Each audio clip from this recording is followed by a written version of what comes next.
Hello. Over the past 20 years, there has been an enormous number of companies creating top quality miniature games and ranges, and many of the leaders of those companies learned much of their craft at Games Workshop. My guest today joined GW as one of the earliest management trainees in the 90s, taking on responsibility for growing the international trade sales division and then becoming global marketing manager and playing a key role in the managerial decisions that led to a period of phenomenal growth for the company. After that, he went on to found Mantic Games and develop an entire range of brand new miniature games like Kings of War, Dreadball, and most recently, Halo Flashpoint. I'm Jordan, this is Jordan Sorcery, and today I'm in conversation with Ronnie Renton.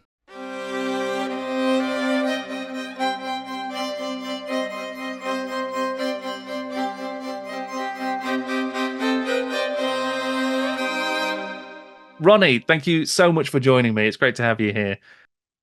I like to start just by getting a sense of sort of where your journey began with gaming generally. I mean, how did you become a gamer in the first place? I think it probably when wasn't I a gamer? I think is the.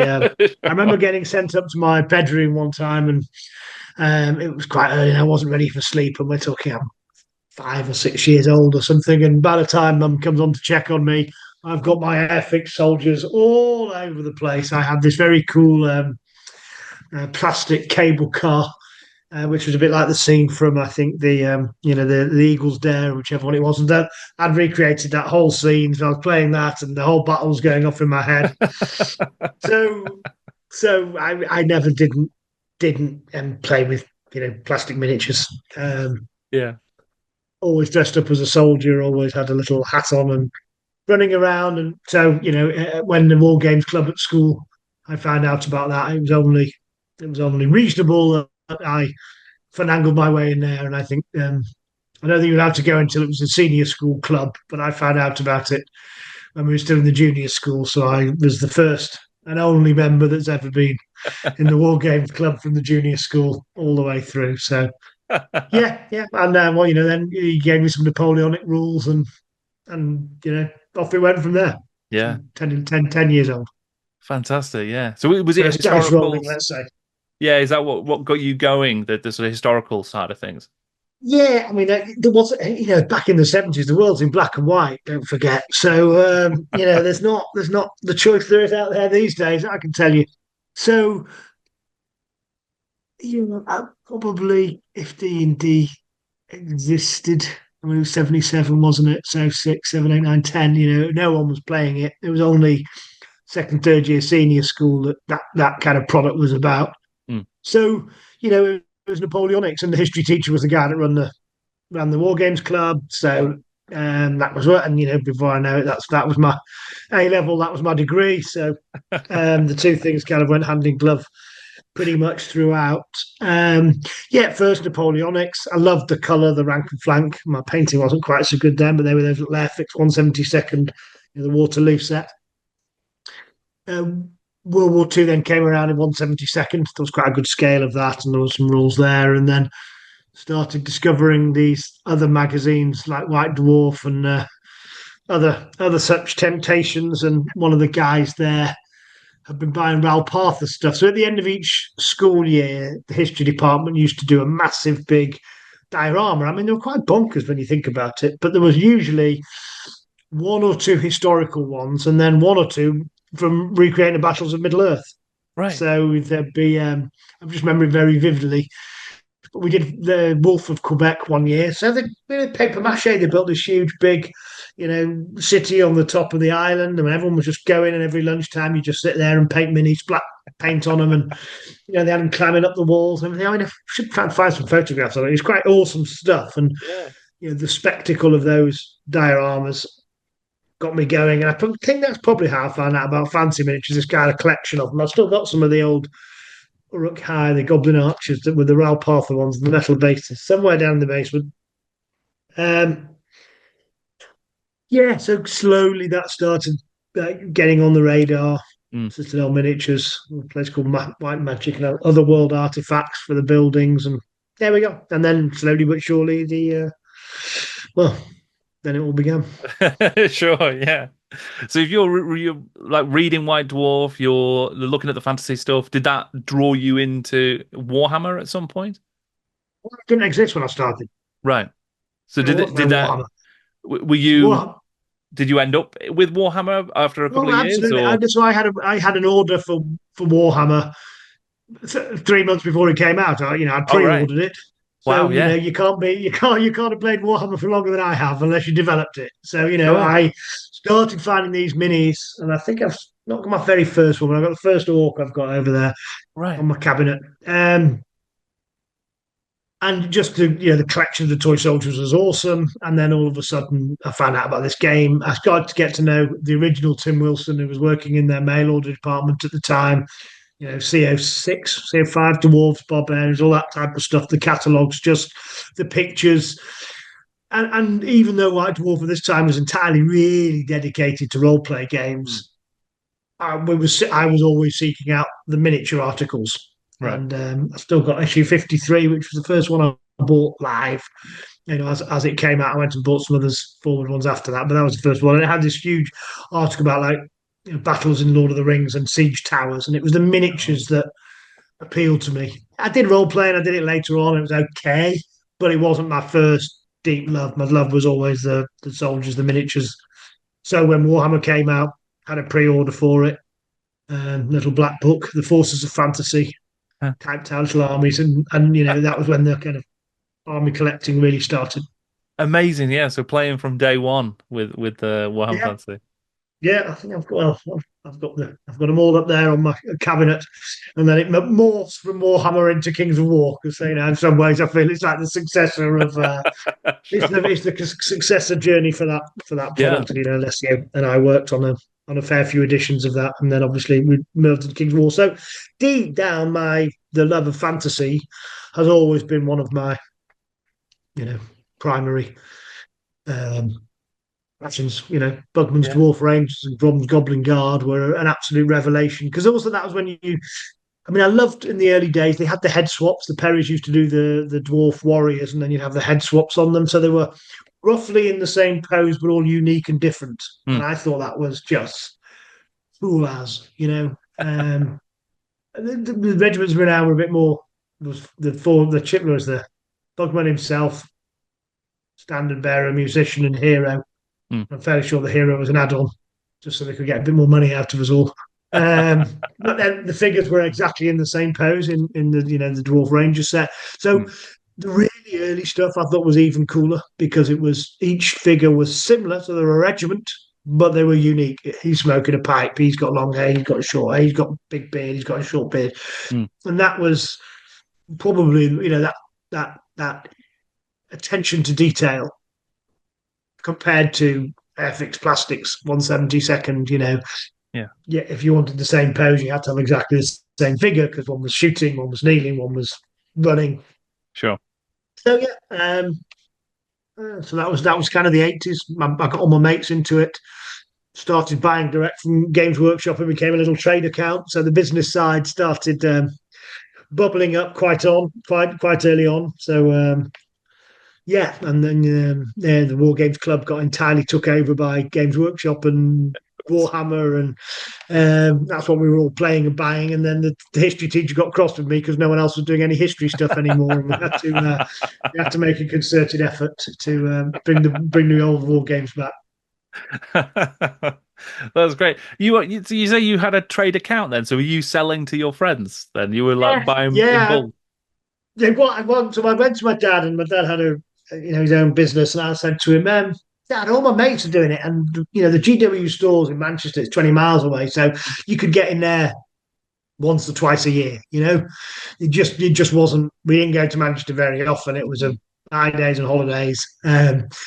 Stockport, that was a lot closer. We all lived in Poynton. There was a store in Bramhall, so you'd kind of badge your mum, can we go there?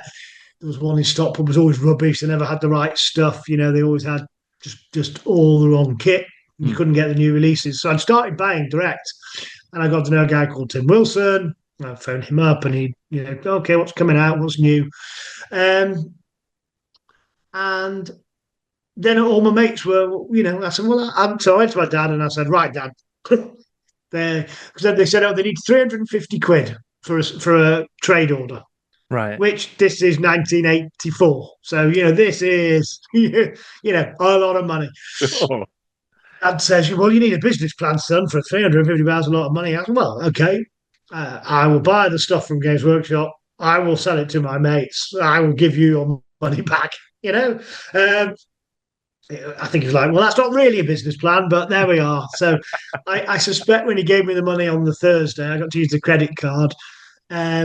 I think he thought it was going to be, I'd sell a bit of it and it was going to be a life lesson. And that's my Christmas present. And, look, business isn't as easy as you think it is, sunshine. So, Anyway, two big washing machine sized boxes arrived at my house on the Thursday. And I gave him his money back on the Tuesday.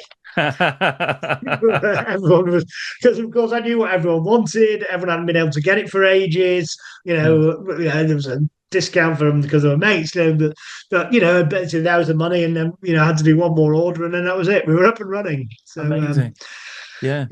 So yeah, it's good fun. So it started from there. That the kind of the hobby and the business angle. Yeah, both together. That's incredible. Yeah. So how did you end up? Continues. Oh, of course, yeah. And then you ended up later, working at Games Workshop as well then after a period, right? So obviously during this period, firstly, the company's tiny. It's probably the same size as Mantic is now. So, it's 30, 40 people business. It's now. So I kind of got to know Tim Wilson, John Stallard, Chris Harbour. Those guys were all in the trade team. And when I did my economics O-level or A-level, whatever it was, had to do a company study. I did it on Games Workshop, because I got to know them and it was an interesting company. So we went over there and I did all my homework on it. And then when I left school at 18, I kind of said, oh, we got any jobs? And so that summer I went and worked in the trade department. I loved it. I was doing well. But my mother had realised I'd got good enough A-levels when I was going to Leeds. And I said, well, I don't really want to go to Leeds. I want to kind of stay here. And she said, yeah, I hear you, Ronnie, but you're going to Leeds. So she drove over, picked me up. So I went to Leeds, but during Leeds, I then worked in the Leeds store. Right. So I got some retail experience and, just did the Saturday stuff and covered some of the weekends. And over the summers, I could do that when people went on holiday. So worked in the Leeds store for, a couple of the years that I was down there. And then finished uni in 92. By this point, Games Workshop had just had its takeover. Tom and Chris had bought it. And so the Brian and Keith regime was over. And then they were looking for, kind of management trainees. So I'd phone them up and I said, look, here's who I am. And, and then it became, a job. So I looked around at a few other things and it was much of a muchness. So I, kind of thought, let's do this. It sounds fun. Sure. Yeah. So you went in on the management trainee program, did you? It wasn't the one that Gav Thorpe and all those guys did. It was one they made up because they just needed a job description. And I think the only two people who went on it were me and John Paul, who runs. So he'd come in, he'd finished uni a few months before me, I think, would have been a bit quicker. Anyway, he'd started. They called it management training. They put you in trade sales. Right. At this time, the business was very retail focused. And then I came in and sat opposite JP, and I was, we were on the same kind of program, and it didn't long before JP, I think, went off and started doing Games Day. Right. So he did Games Day and Open Days, and I started running the trade department. Because both of us had massive egos, so we were clashing, and one had to go, and I was better at trade sales, and he was far more organised than I was. So he got the open days and the shows, and I started running the trade team.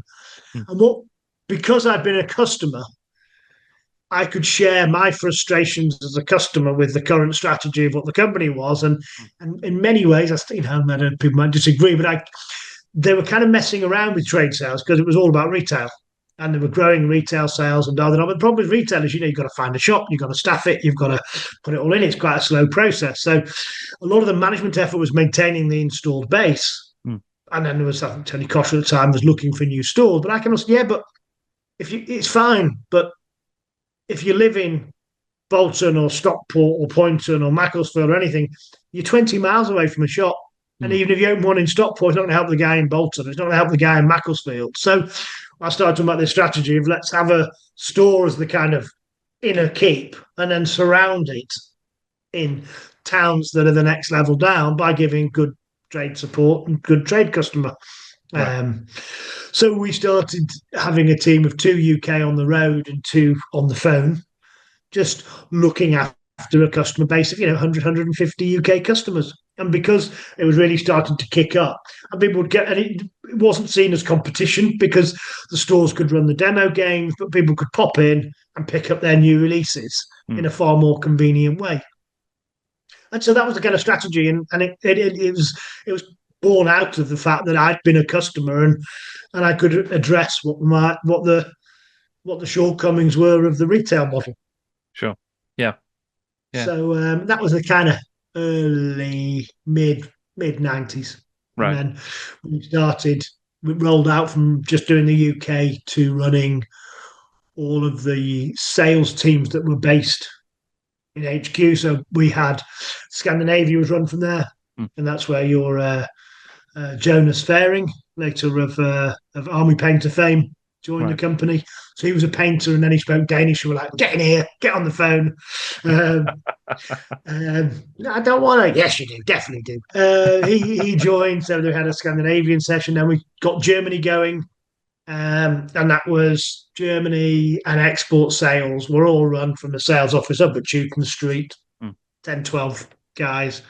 Um, yeah, looking after those markets. By then, France and Spain already had their own businesses. They'd been bought up by GW, so they bought those territories. So we were looking after, you know, everything that wasn't an owned direct market, and the US. The US was their own thing. Spain and France were their own things. Mm. Um, that was it at the time. And so Right. Germany was one of the first non-bought companies. We spun it out of that trade sales department. Right. Yeah. Yeah, because it feels like looking back now at the sort of Kirby, that period of Kirby's reign, if you like, that Yep. professionalization of the company and the internationalization of the company Yep. was a Yeah. huge factor in the growth through the 90s. I mean, were you Yeah. One seeing hundred that percent. from your perspective? Yeah. Oh, yeah, absolutely, absolutely. But I think there's two things. There was trade added on to the stores. Hmm. I think was a bit of a revelation. I don't think they had it in their forecasts when they first came at it because they had a couple of guys on the road, but they didn't make any money on the road because it's the old days of the reps. A, they always used to crash their cars, and B, they could only get 1 or 2 calls in a day, and it was kind of this toy range. So getting on the telephone and just actually speaking to lots of customers Mm. really added a load of growth, that professionalization, and then compounding that with the international. But again, the international then didn't just do the retail; it also did the trade. And Right. so quite often, a lot of like me and a few of the other guys would end up being, go over to Spain and chat to them about how you do the sales strategy and how it works. And the two things combined, the internationalization plus the trade, meant that you started seeing this absolutely riotous growth from Mm. 10 million to 80 Right. in Yeah. 6-7 years. Yeah. Incredible. Yeah. I mean, what was the sort of culture like within the organization as well? Do you have any sort of Well, reflections on if you that? were a 25-year-old gamer, testosterone driven lad, it was fantastic. If you were Right. picking up the pieces of the fucking carnage that we were firing around, probably not quite so good fun, but so there was 10, 15, 20 salesmen in a room.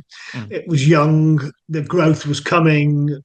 Kirby was, I don't care what you do, just make me more money. Mm. So it was it was very exciting, very good fun. You're dealing with different challenges coming at you thick and fast. How do you grow the product? Because we're making more money, the product would get better. The product would get better. It makes selling easier. We'd start doing things. So great fun, thoroughly enjoyable, slightly chaotic, Mm. um, but yeah, in roughly equal measure, brilliance and lunacy. Sure. Yeah. Did things change? So obviously we tick over into the 2000s, and then you get the Lord of the Rings license coming in, and that, a huge boost into the organization. Did that change things for you as well? It did a bit. There was two changes. I mean, that Lord of the Rings thing was actually the Chris Prentice era. Right. So Chris took over from Tom as the chief exec, and Tom, genuinely stepped away from the business for 2 years. I think he was still chairman or something, but he wasn't involved in day to day. And I think Chris was trying to professionalise us in a way, and none of us understood what he meant. Or I said to understand what he meant. It was, and so I ended up by this point, I'd done that, did Germany, opened 10 stores in Germany, we did really well with trade sales, very good fun. Mm. And then the UK was struggling. It had kind of gone ex growth, it was down about 20%. And so I was parachuted back in. I'm just trying to remember if that was before. It was before. So towards the end of Tom's reign, I was parachuted back into the UK. It was the first time the UK MD wasn't on the senior management team. So it became a territory. Until that point, a guy called Steve Godber had done it. He was on the senior team at the time was Rick doing the studio, Dick Hosey, finance director, Tom, chief exec. Chris Prentice was running the US and was on the board, and one other guy doing ops or something, maybe Godber doing ops. But anyway, there's 5 of them, and I was now running 1/3, two-thirds of the business, £24 million, and we're doing 60, and wasn't on the board yet. The guy running America was. So It was actually a really difficult time for me because we turned it around. I did the stuff that needed doing. It was pretty brutal. It was tough, but we rebuilt retail. We got trade sorted out. But I was being asked, I had 700 staff.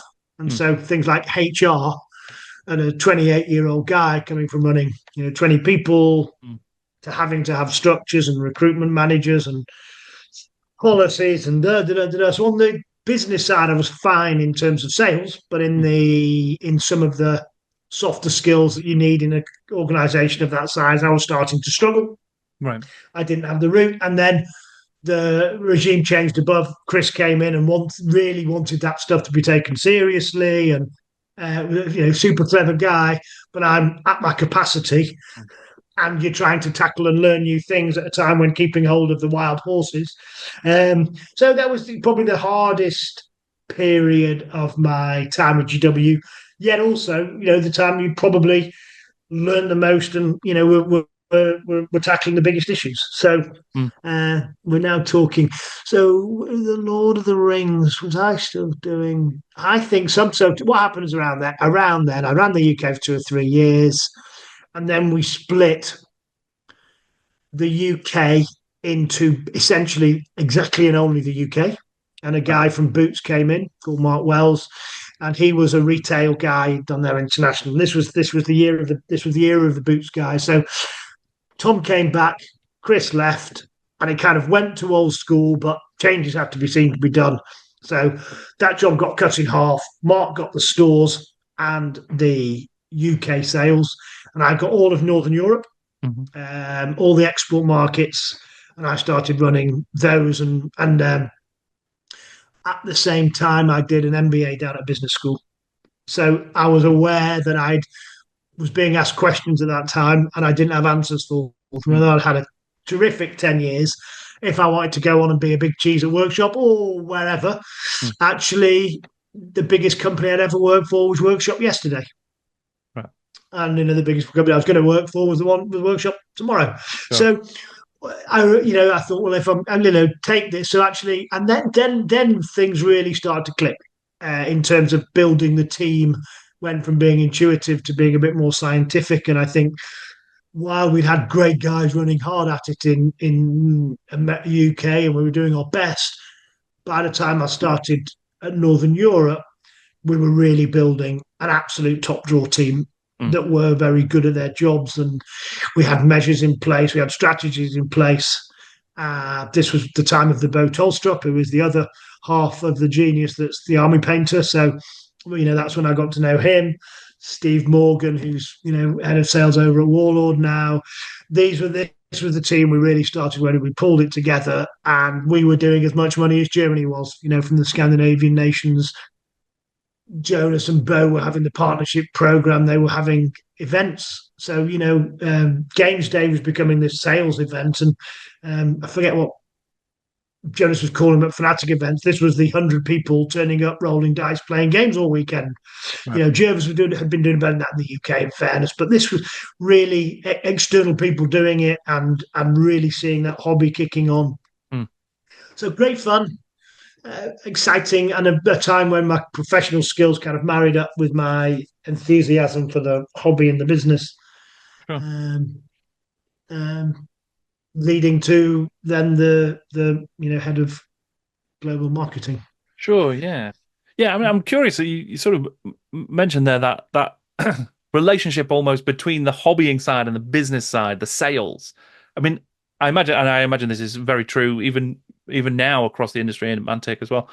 Like being able to bridge that gap between pure business and the creativity of a hobby and how you encourage those different sides of the organization, I suppose. I mean, was that always a challenge at Games Workshop as well, like trying to make the right balance for that sort of stuff? Yeah, and I think it's because I think the guys that, for example, work in the stores are primarily there for the love of the hobby. They need a Sure. job, but they love the hobby. So you've got this almost enthusiasm you can't buy, Mm. but aligned with a willful, chaotic approach to a job. Now, I suspect jump forward now, I think it's far more. It's run in a different way than it was, but back in the 90s, and the 2000s, the enthusiasm carried the company an awful long way. Mm. But you do need to make sure, DB checks are being done, and safeguarding and health and safety issues are being tackled as you're getting bigger. We're a PLC by this point, Mm. not a small PLC. So there's always been those tensions between the enthusiasm of the gamer and the professional needs of business, and I think it's probably fair to say there was times when it swung too far one way or the other, Sure. and it would lurch back the other way, and then you'd do that. But I think this was the time when they were bringing in the Boots crowd, Mm. and that professionalism Mm. was starting to change the culture, and in some ways for the better, but in other ways not. Right. I mean, would you expand on that? What kind of things were you seeing, like challenges there? Yeah, well, just you started getting a high, this kind of hierarchy, and slightly. Um, you were aware at times that people were working for their position, not for the company. Whereas Right. until then, the deal was always do well for the company, and the company will look after you. And it was only, we also saw a lot of people come in with enthusiasm to a few years and get burnt out Mm. because the company, because it's a hobby, you'd go home and you'd do it in the evening, and you da da da da da, and so there was some balances coming back in that were better, but there were some that were starting to become, well, a second, I didn't say that. That wasn't what I did. That wasn't why I did it. Mm. There's some kind of, so there was just a period where it was changing, evolving, some for the good, but somewhere the crazy and fun growth Mm. was no longer the most important thing. Even was not there. And post Lord of the Rings, there was massive cost cutting because the costs had gone in well ahead of the the sales are coming, but then all of a sudden what happens when the license? Well, no one's ever discussed that. And I remember very, very vividly in 2003 or six, whenever it ended, me remembering I'd done every part of the business all around the world by then. I'd done UK trade, I'd run the UK business trade and things, I'd done Scandinavia. By this point, I'm doing the new products. So, I think Apocalypse was my final product, but I was doing the Battle from a Crag, the Seas of Blood, whatever it was, the Warhammer ones. I'm now running the studio, I'm running White Dwarf, I'm working with all the studios and sales teams internationally to tell them what's coming. Right. And we'd sit down and we'd actually physically fly out to Oz, to America, and sit down and say, this is the product, this is how you're going to sell it. a year ahead of time, so that all these, because again, it was coming from the frustrations I'd had in the UK. And how did I used to find out what's coming from the studio? Well, I was in Germany, in Glasedale. I would go into the studio, walk around, chat to JP, Jim Butler, whoever was running it, and go, right, what's coming out next year? Dum dum dum dum. Right, got it. Okay, and I can go and do my sales plans. Right. But I've been 10 years in sales at this point. I know the contacts and I know the hobby. We're bringing people in from Kodak in Germany, and you say, go and get 30% growth. Well, I don't want to do that. So we were. So the job that I got, and I enjoyed it post MBA, was professionalizing the studio side. I wasn't the guy running the studio. The studio was well run. Max was running it. There's a lot of creativity there. We just got a bit more sophisticated about saying, this is a big release. This is a medium release. This is some plastics. That's backfilling. And so this is how we're going to talk about that. This is when we're going to, help them prepare for it. This is how they're going to release it and what the prices were. So it was more about the marketing communication side of it, sorting out White Dwarf.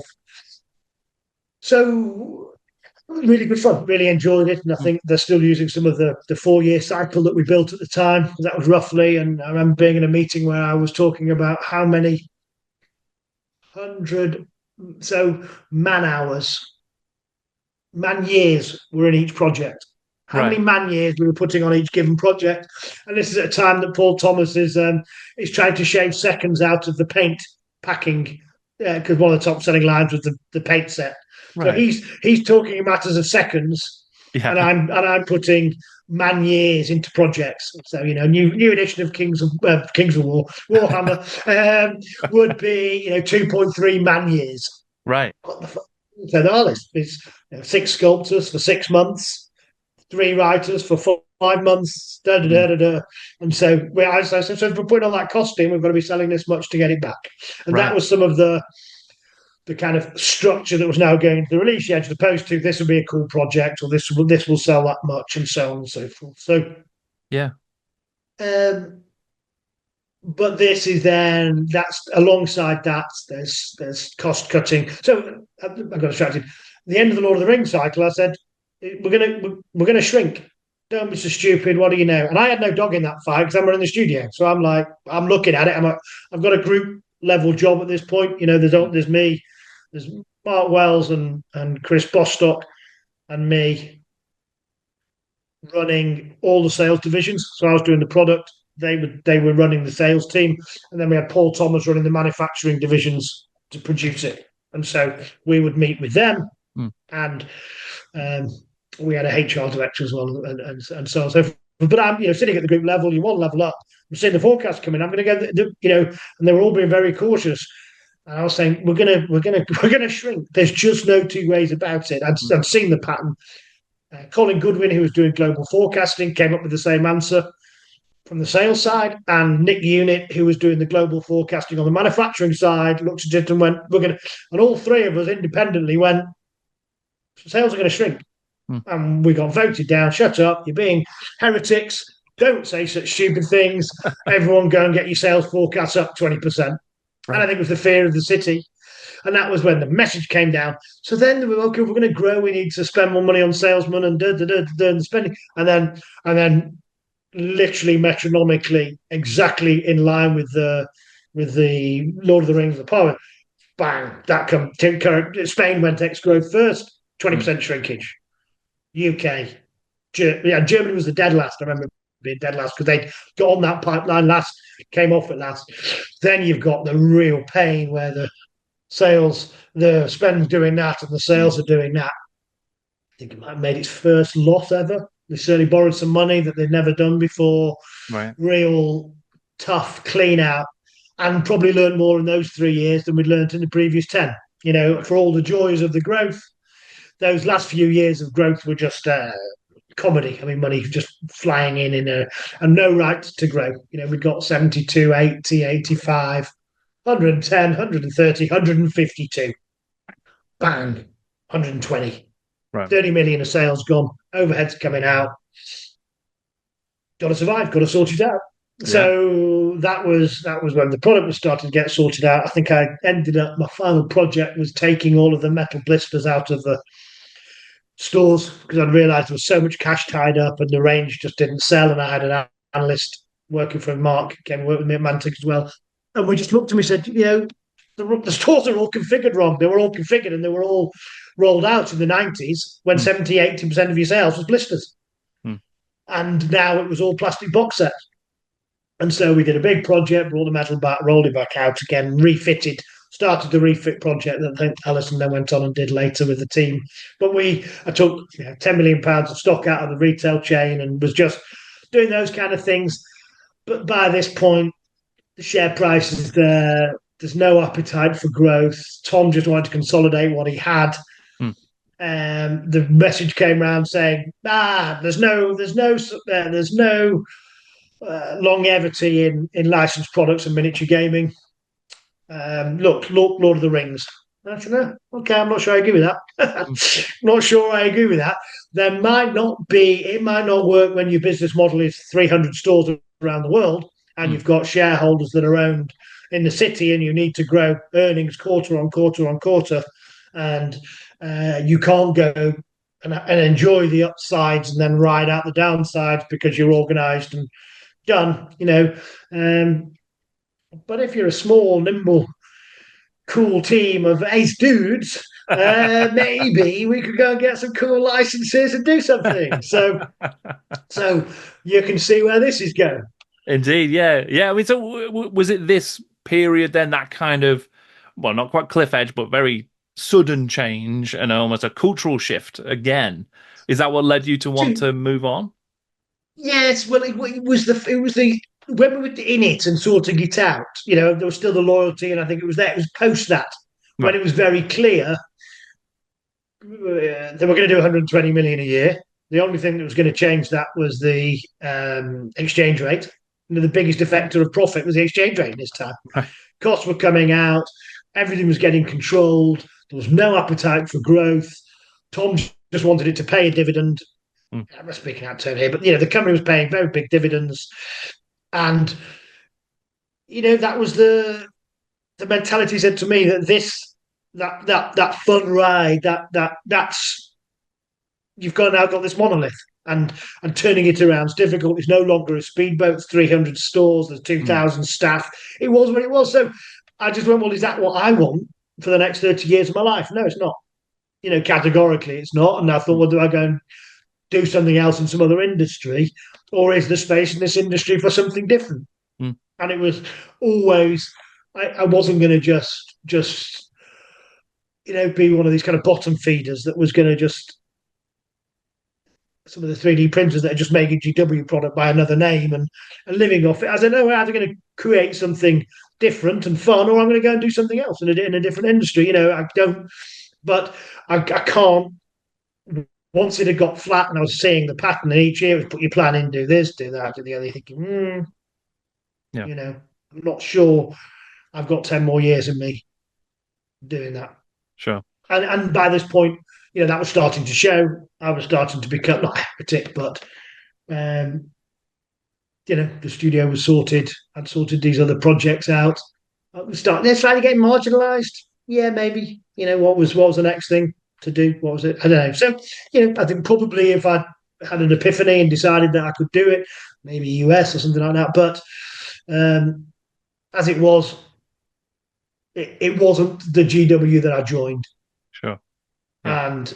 And therefore it became increasingly obvious that my future probably laid elsewhere. And I think there was things that could be done in the industry that weren't being done, and I think that would be fun. I'm not sure my wife agreed with me with 3 children and and all the other things that come with these lunatic ideas, but there we are. Yeah, I mean that's really interesting. Then, so it sort of sounds like it was as much a business challenge as a creative challenge, sort of going into Mantic. Was that the sort of vision?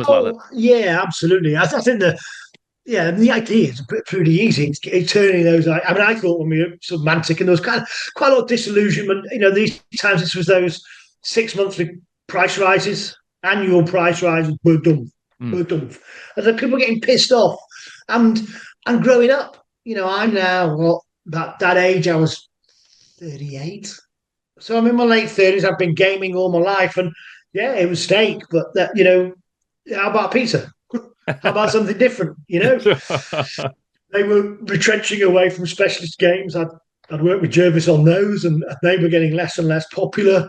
It was more about just the staple diet. So all of a sudden, I was looking at it thinking, there's a lot of people like me now actually creatively want something different from a hobby. We Mm. don't just want that staple diet of this and what else is out there. So now when I brought the elves out and put Mantic and Kings of War, I thought I'd raise the flag up, and in 2 years we're going to be twice the size you're doing. This is what everyone's looking for. And I remember our very first event, one person turned up, beep beep beep beep, and the elves were all a bit too small and a bit marmite. But suddenly guys like Alessio were leaving Games Workshop, and the Army Painter, Bo and Jonas are starting to do their own thing, and John's setting Warlord up and doing historical. And Mm. so slowly the people that almost made Games Workshop great were now going on this second wave. There's talent out there, the Bob Naismiths of the world. So you can access sculptors, Terry Renedra, they left, so now you can access world-class plastics. So slowly, whereas before there was only one game in town, Mm. they were the industry. The industry was now becoming an industry of which they were a part, a big part, of course, a dominating part, Mm. £800 gorilla. But there was talent out there that you could start accessing and doing extra and different things. Yeah. Yeah. And like you And said, the creation of that new wave, I suppose, like lots of different organizations at the same time or around about the same time, kind of getting into that sort of stuff. I mean, it must have yeah, been quite, I imagine it was exciting, but also quite daunting. I mean, doing an event and one person's turning up, I mean, that must have been pretty hard. yeah, and coming from where you were, having had a senior position at the Manchester United of the industry, Mm. to do that, and then realizing, bloody hell, this is a long, hard road, and how are we going to get there? But so it was both challenging, invigorating, exciting, because there was no, we put a lot of money in there into it by this point, and there was no option to fail. Mm. Although many times you had to look at that and go, am I wasting my time here? Should I go get a job? Is this what I need to do? But never really thought it was going to be that way. But it was hard, and it was much, much smaller, and you had to cut your cloth accordingly and be sensible about it and realistic about it. And it was very daunting. Mm. But when they did something dumb, we could just jump on it and go, "Hey guys, it's us here," and zombies. I think all zombies. That boy, oh boy, that tool is the one that's just I don't think anyone does a project if they're doing zombies. They don't use Mantic zombies. Beautiful sculpts, reasonably priced. I've seen big sculptures of hundreds of thousands of them with because they just and you just have those little wins that really helped you get going and Mm. army deals that you know. And so we just survived. We survived and we learned and we made mistakes and pushed things too far and got a punch on the nose and went backwards and then dusted ourselves back up and got back on the damn horse and kept going at it. Mm. And there was probably 2 to 3 years before Kickstarter where there was lots of good things and lots of pain. Sure. But we're half a dozen people enjoying themselves, having good fun, and growing slowly but inexorably growing from a very small base, but charting that rise up. Yeah, I'm curious actually. Why was it? Why start with Kings of War? Was that looking at because obviously 40K is massive.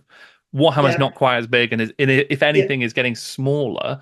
Was it yeah. we can do this right, or was it like Possibly that. Yeah. Well, there's two reasons. Firstly, the plan was always to do licensed products. right? Okay, at some point I'd do that, but you need to make sure that you've because of the fickle nature of licensed products, and even more so back 15 years ago, they weren't what they were. This is pre X Wing, this is pre anyone else having done it successfully. War Machine had done it very successfully. Um, and War Machine at this time were doing very, very well, and they were the steampunk but kind of sci fi. And so I knew fantasy, I knew it very well. Bob had sculpted it. We could do the plastics. It's regiment and army based. Hmm. And I thought it'd be a good way to start. But with a view that when we've got that going, let's get into the sci-fi. And But yeah, it probably was the stupidest thing I did. But at the same time, it's probably got a new best, and so start with what and then build up to being able to tackle the other side. Sure. The truth is, I think everyone thinks that the sci-fi is the holy grail, but it's also where they're absolutely the strongest. Right. Where the people that play it are so ingrained in it. When I've been teaching the army painter guys, we went over and played Halo with them. And what was really interesting is because I've broken the mechanics. Once you've played another game, like if you learn to play board games, you approach each board game and go. The fun of it is almost learning the mechanics to see the genius in the game and solving the puzzle cooperatively or player versus player. But you know each one actually has new rules. That's what you want for it. Sure. When everyone's only played 40k all their life, and there's now people who've done this for 20 years, they're 40, they want something different. The bizarre thing is, you give them a set of D8s and you say, right, 3 plus. And okay, got it right. You need 3 pluses. And then when they count them up, that's a success. Yeah, and you trade, what? But now I roll again. No, you just does it now. Oh. and it takes like a turn or 2 turns where they have to forget all of it and just start again. And when you start again, you go, oh my God, this is so simple. It's so joyous. It's good fun. Yeah, exactly. We're trying to create something fun. It's fast. It's giggly while rewarding good play. But it's that trade-off of unlearning what you know to learn anew. And it's harder. It's harder for me to teach a 40k player Halo than it is for me to teach a board gamer. Sure. Or anyone that's played any other game. If you played 2 or 3 more through games, you'll say, right, I can talk you through this. Yeah. But if you've only played one, did the temp right saving throw? No. Armor doesn't work that way. It doesn't work that way. Okay. So yeah, it's quite good fun. So you suddenly start getting this dynamism that's starting to happen. Yeah. But then there was the Kickstarter years. So we've got going. We're starting to grow. And I'd made a game called Dreadball, and I designed it for our trade customers. 4 teams, all in metal, board, beautiful artwork with Mike McVeigh and Jake Thornton. And this wonderful, fun, fast, and I've been saying it was similar to Blood Bowl in as much as it's a sports game using miniatures played on the tabletop. But that's where the similarity ends. Sure. It's fantasy, it's sci-fi, not fantasy. It's an absolute set, 15, 14 turns. You get 7, I'll get 7. So you're going to play in an hour and 15. It can't be any longer than that because that's how long it takes. You get 5 turns, 6 figures. And I designed it all. We designed the extra teams. And then this phenomenon called Kickstarter goes on. I'm thinking, well, I could probably put them in plastic if I... So we then just had the first edition Kings of War. And I thought, well, I'll tell you what, let's stick that up, get a bit of tooling plastic money. And at this time, we're doing about 30,000 a month on our web store. So I'm thinking, I might do a couple of months worth, of web sales coming in, everything else. And we did $350,000. So, shit, this was supposed to be the trial. This was supposed to be the test. And now we've got a whole ton of plastics to do. 3,000 people that need their books and dice and... Okay. And then we did Dreadball, and this was, after Zombicide, it was the first real big game that hit $750,000, and then boy oh boy, that was the start of the Kickstarter year. And you're doing what everyone ends up doing, which is that you need the next one to keep going while you pay to deliver the next one, and and so all of a sudden now, because Dreadball had been designed pre-Kickstarter, it actually went really, really well in trade. Nice team, pick your team up, play it. It was good fun. It was a really fun game, and it worked both in trade and retail. So I thought, I've got the magic touch. Whatever we do will work in both. And through jump forward 2 years, I'd killed Dreadball because I'd put a second Kickstarter on that it didn't need. It should have had trade releases. Mm. Some of the products didn't work at retail because they weren't designed with retail in mind. Our tooling budget's running away with us, and we're making tools that are run once for the Kickstarter, and that's it. But depreciating over 4 years. And I woke up one day and I went, we've just been on this merry-go-round and drinking the Kool-Aid just a bit too much and a bit too long, and all the time we're running, but we're not actually getting anywhere. Right. We've got to 2 million turnover, but we haven't got a trade business to speak of because we're not making products for them. What are we going to do? And so there was a joyous 2 years, and then a tough 2 years where you're just constantly delivering but getting nowhere, kind of wheel spinning. Right. And I had a moment. I thought, well, right, what do we want Mantic to be? And I said at that point, we don't want it to be a Kickstarter company. I think it's too risky to grow a business on the back of Kickstarter. It has to be, if you're going to have a Kickstarter, you have 3 staff, 5 staff, that's it. Right. Because if you're delayed, if anything happens to it, if you miss it, every month then all those salaries are coming out of the money in you. So I said, no, we're not going to do that. We've got some great trade partners around the world. We've got great products. We believe in the longevity of our products and our ranges. They're not here today and gone tomorrow. The tournament scene for Kings of War is now thousands strong. It's being played this weekend in Australia, the Masters, and there'll be an event in America, and we had 200 people here in the UK, and there'll be something on in the UK, and you can't do that on Kickstarter. So Kings of War has not been on Kickstarter for 7-8 years. Right. So what we started doing is I started making products that I could kickstart that had longevity. Right. Or sometimes you do a product, you say, look, it's a Kickstarter product, and we're going to do it because it's too cool not to, but it doesn't have a tail, and I'm not going to base it on a tail. Right. So Dungeon Saga was the first product where I said, look, let's just make the classic barbarian, dwarf, elf, wizard, dungeon crawler for all of us lot to go and play it with their kids, with their family. And I realised my kids had grown up and I didn't have a game I could play with them. And I thought, you know what, there's a second generation coming through now of me's and the Sharad Voras that have got kids and some grandkids. And we want to play our hobby with them, but we can't do that dark bit. We can't do the 200-figure Kings of War. That's thingy. But you can play Dungeon Saga with them. You can.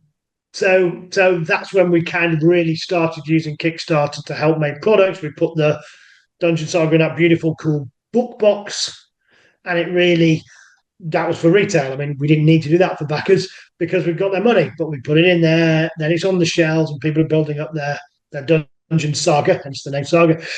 And that's when we started using Kickstarter to help us grow the business. But the primary aim was to make Kings of War, Dead Zone, Firefight genuinely long-term hobby products. And if we were using Kickstarter at all, we were using it simply to make a sci-fi war game. You need enough plastic tools to be able to give people a compelling army. Sure. If you're going to make Dead Zone, you need the terrain. So we were using these things by this point to get it. So Dead Zone's not been on Kickstarter for 7 years. The Walking Dead came out, did it once, has then been maintained through retail.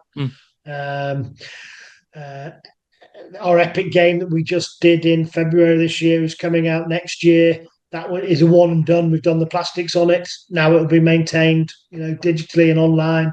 So it's almost like a marketing tool now, as much as anything else. Just marketing, to sort of build help with funding for. Yeah, definitely marketing, 100%. You get to do these cool videos and everyone looks and goes, oh, I'm going to pick that up in retail.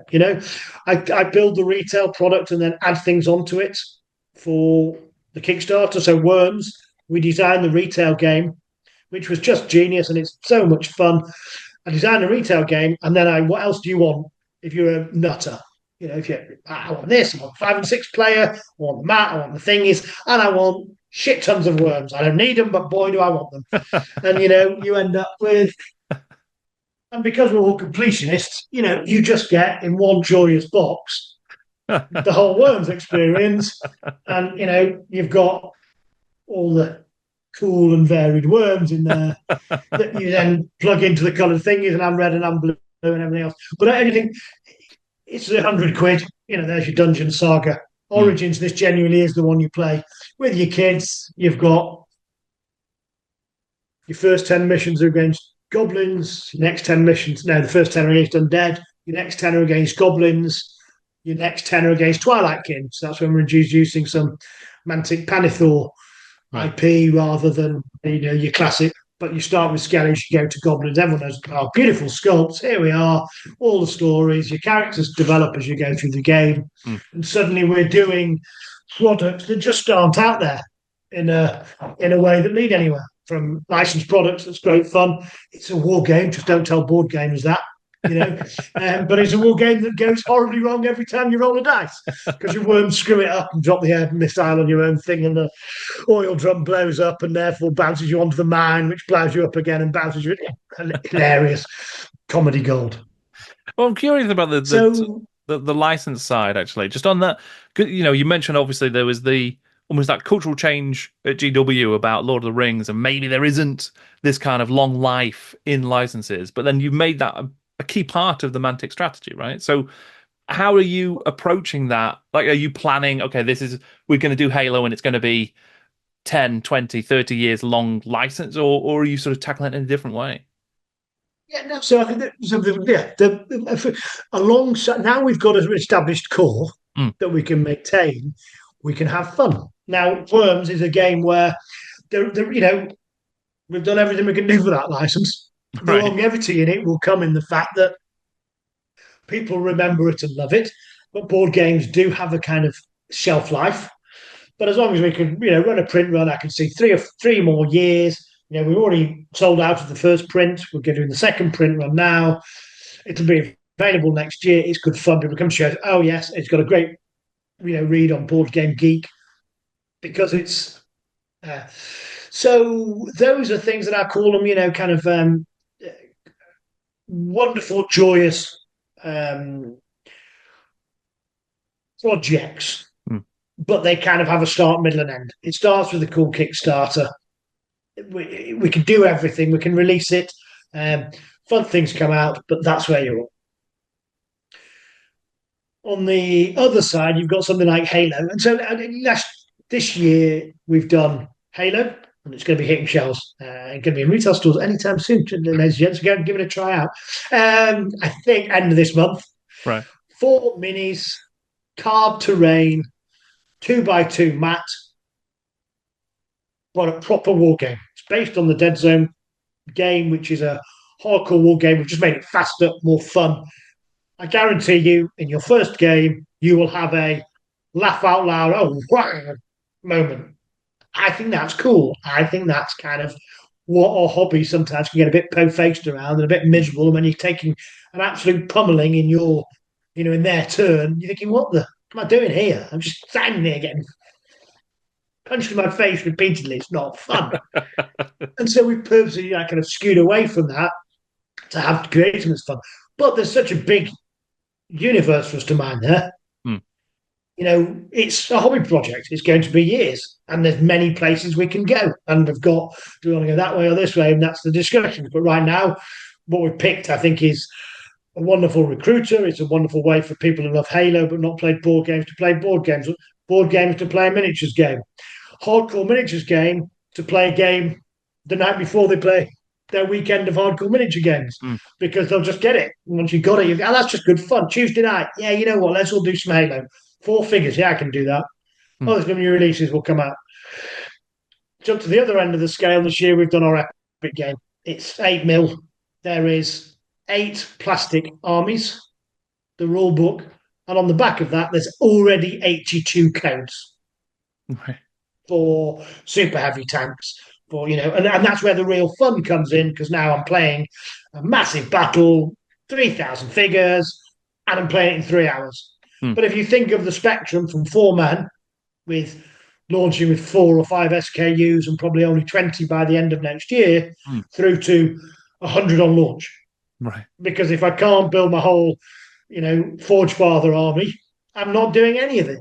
I want to come along, I want to give you 150 quid, and I want my pack of soldiers, please. And then me, and I'm going to play dwarfs and space forge fathers. You're going to play the enforcers. You're going to play rebs. You're going to play nameless. Right.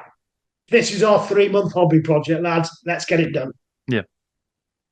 And so, it doesn't matter if it's an IP that we've licensed in or one that we're making ourselves. If there's a tail to it and there's a game to be made, let's make it. And let's make it brilliant. But let's make it be what it is. Let's Halo be a wonderful recruiter product.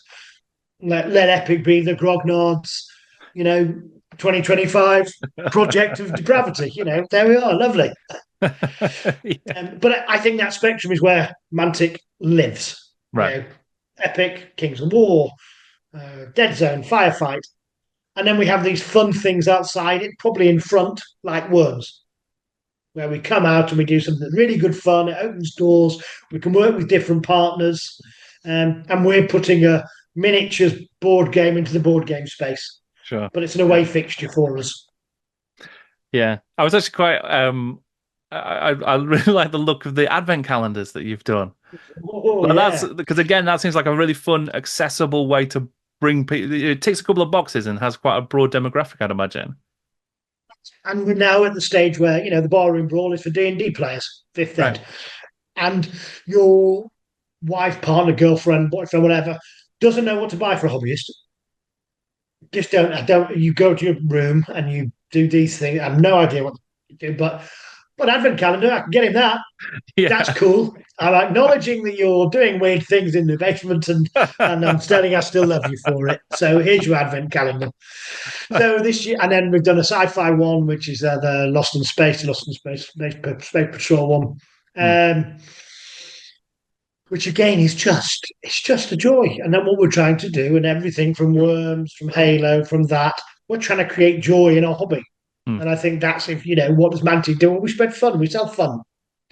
With miniatures, and that's what we're trying to create. And I think the advent calendars are a great way of acknowledging we're in this second wave of our hobby. We're in the second flush of it, which is it doesn't need to be only quite po-faced and quite down the line. Now it can actually be we can enjoy it. Yeah, and we can do mashups and we can have fun. And last year it's one of those. Sometimes the most simple and obvious products are the hardest because you've got to get all the tool together. It's got to be exactly 24 doors. So we've made this game, Barroom Brawl. One of our Pathfinders has been running it in one of our Mantic nights. And we said, well, let's turn it into a game that actually works and really was going. Matt designed it. It took about 3 years. It's about May, I'd go, let's do the advent calendar. Last year we did it, but we hand cast the resin. Right. Put the other things in, put the resin ourselves, sealed it up, just did 1,000 of them to give it a try. Yeah, great. We can do it. It works. You unplug the door.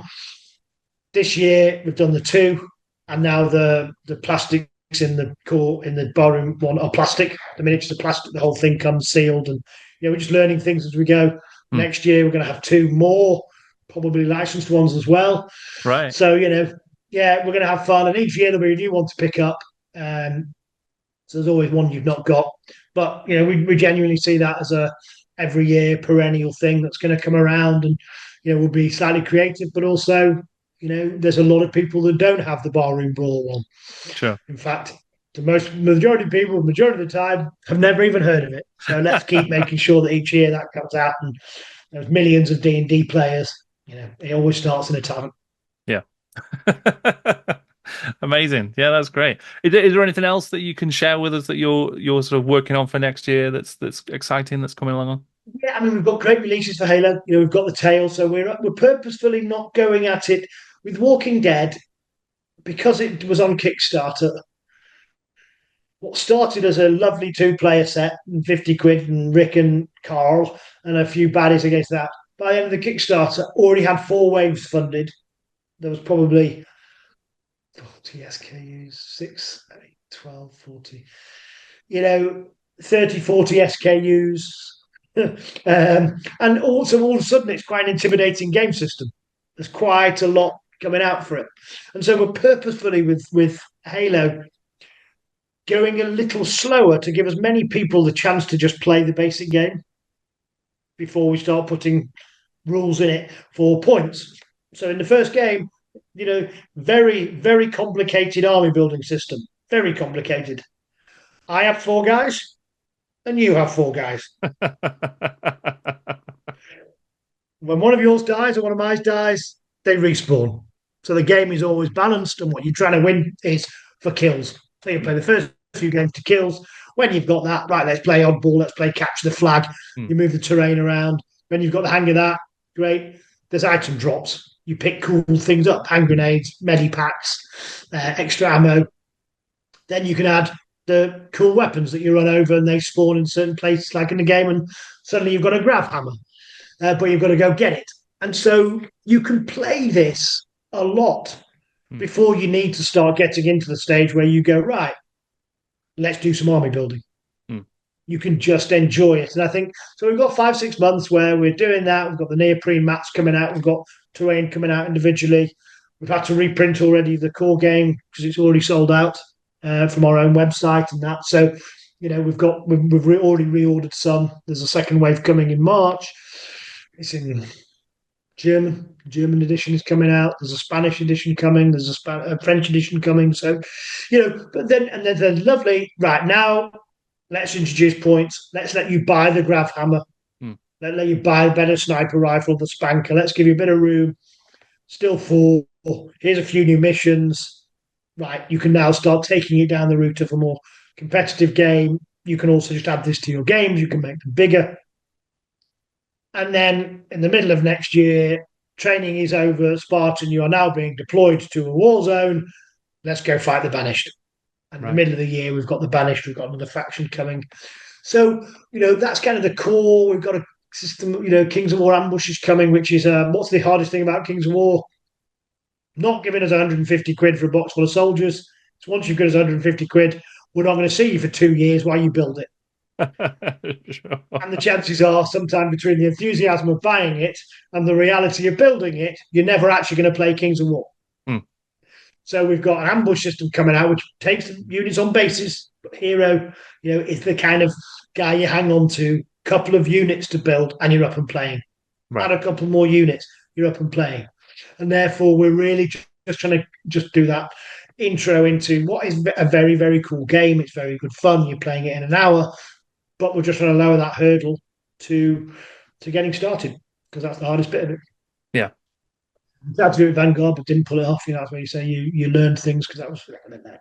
But yeah, so we're gonna, we've got lots of cool Kings of War stuff. We've got lots of cool Halo stuff. We've got some more of our sci-fi coming out this year. We did the first plastics for our Dead Zone firefight ranges that weren't in a Kickstarter.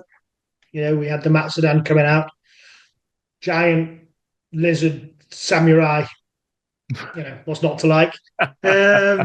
So they were in hard plastic this year. Hard plastics is spot on. We've got a couple of cool Kickstarters. We've got Ghost in the Shell coming. Right. So as a role play game, working with Alessio on that. We did a Labyrinth. So that family angle, we did a kind of collector's box of Labyrinth for people. So that'll be out as the 30 years of the movie comes out. So that'll be installed then. So just lots of cool things, kind of good fun, mixing, just using our Kickstarters to do the crazy or we need funding. And then our core releases to keep the gamers and the gaming stores happy. Organised play for Halo, organised play for thing is, all of our worlds are living worlds. So each year the Kings of War Panithor moves on. People die. And I think we're going to double down on that. Ambush is going to be the start of a new big story arc. Right. It's going to culminate in October next year. So exciting. Yeah, good fun times. That's great. I mean, it sounds awesome. Yeah. Well, can't wait for that. And thank you so much, Ronnie, for joining me to chat about your career and your work, because it's been terrific. Really enjoyed it. Thank you. Thanks very much. I enjoyed talking about it. It's good fun. Brilliant. Huge thanks to Ronnie for sharing so many interesting behind-the-scenes stories and bringing so much fascinating history to light. It was a real pleasure. Thank you. If you would like to learn more about Mantic Games, you can do so via the link in the description below. I've also included a link to my Patreon. If you would like to support the work that I do, check that out, and you'll get early and exclusive access to content, access to my Discord, and other fun stuff as well. You can listen to my interviews as a podcast. Just search for In Conversation with Jordan Sorcery wherever you get your pods, and you should find it. You will also find episodes of the GW Films Club and GW Books Club on those platforms as well, and I think they are great fun and worth a listen to. Thank you once again to Ronnie. Thank you for watching. I'm Jordan, and this is Jordan Sorcery.